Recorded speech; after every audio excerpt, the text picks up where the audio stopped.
আপনারা কি শুনেছেন ত্রিপুরার সুন্দরী মায়ের কথা?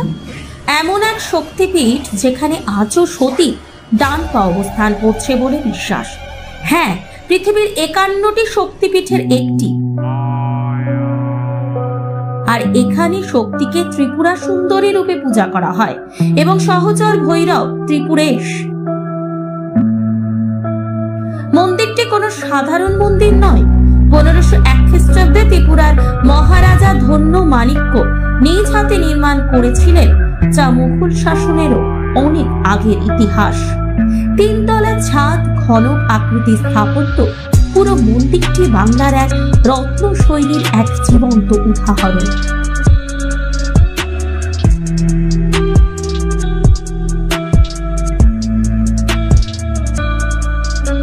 আর দীপাবলি এলে এখানে জমে ওঠে দুনিয়া জোড়া মেলা।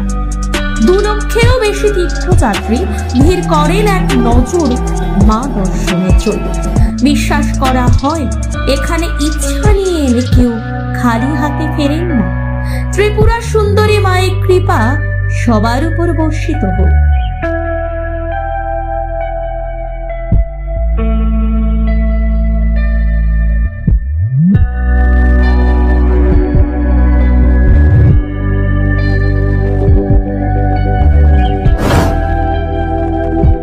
মা ত্রিপুরা সুন্দরীর ভক্ত হলে কমেন্টে লিখুন, জয় মা ত্রিপুরা সুন্দরী।